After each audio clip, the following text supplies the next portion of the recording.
Greetings, Internet people. Ranting Ramsey here.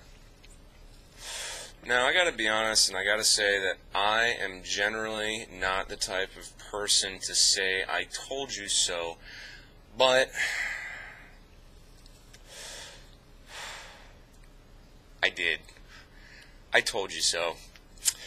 And what I'm saying I told you so about is pertaining to a rant that I did I think only like a month and a half ago. It was a while back, as it pertains to the rate that I do videos, a while back anyway. And it was entitled The Potential Dangers of Buying Used Games.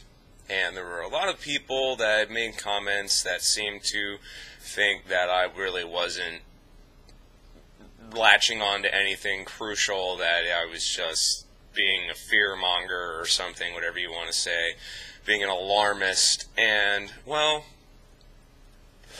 I was fucking right, people, and I take no small amount of pleasure in saying that, I'm sorry to say, which is kind of weird. Anyway, but, I've got notes, because I'm actually going to read something to you, because it proves that I was right. And, the thing I'm going to say before that, though, is EA, once again, proves they are at the forefront of making gaming more expensive. Gotta love them for that. And, I gotta be honest, on the general average, I find most of the Yahoo News bloggers to be kind of vapid, to use an extremely apt term. Sequacious would be another good term that I find for them. And what those two words basically means is stupid. But I gotta say, on this particular instance, I completely and totally agree with most of the statements and assessments that Ben Silverman makes in the news article that I will link you to down in my nether regions. And I'm pretty much going to read most of this article verbatim because I want to make sure that it actually gets read, because I don't know how many of you actually go and read the articles that I link you to. So I want to make sure that this actually gets read. So I am reading verbatim the words of Ben Silverman. I do not take credit for them myself. I am reading his words and giving him credit for his words by saying this and linking him to, or linking them, everyone else, to the article which he wrote. That should absolve me of any copyright problems, I think. Okay, so he starts in his opening paragraph by saying, the mega publisher announced Monday that beginning with the June 8th release of Tiger Woods 11, all future EA Sports games for the PlayStation 3 and Xbox 360 will include a one-time game-specific online pass code, which grants access to online services, features, and bonus content.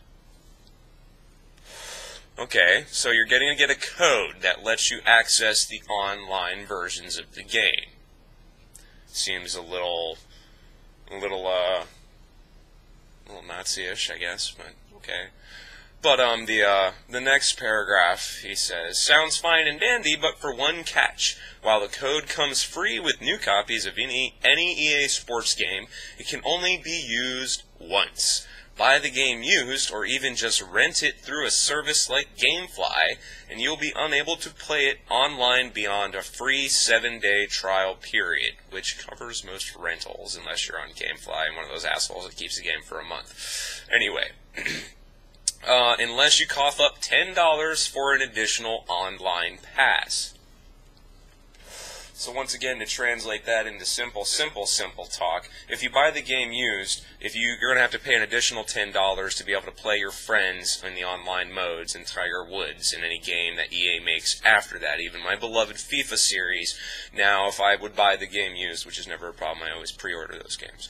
But that's the point, is if I buy one used, I have to pay an additional $10, so whatever deal I think I'm getting at the store, I can tack $10 on in my mind and realize that I might as well just buy the game new.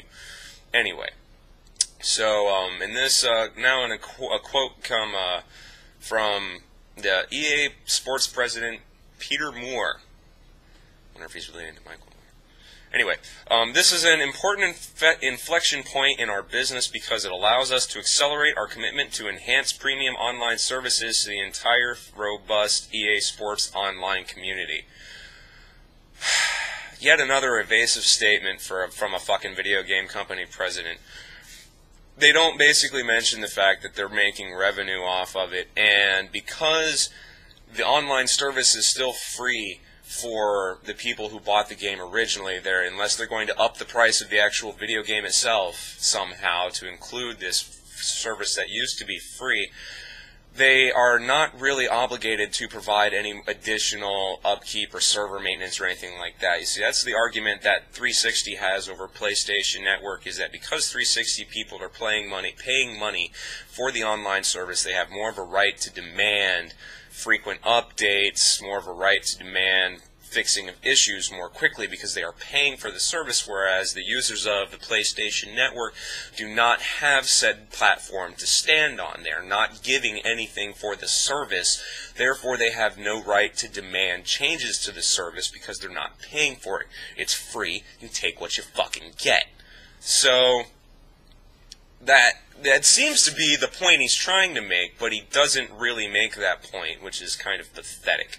So, to move on a little bit, according to the official online pass site, online services that will be affected by the feature include, and I quote, multiplayer online play, group features like online dynasty and leagues, user-created content, and bonus downloadable content for your gaming, including, for example, new driver in Tiger Woods. So, basically, everything. If you don't have this pass, you're going to have to pay $10 fucking to access any online feature in any EA game that post-dates June 8th release. That's just ridiculous if you want to buy the used game and save some money. Because remember, the whole fucking point of my one of the points of my potential dangers of buying used game was that they are losing revenue, that the developers and the publishers don't get any money when a used game is sold. So they're finding ways to recuperate that loss in the form of charging people who buy the game used to play it online.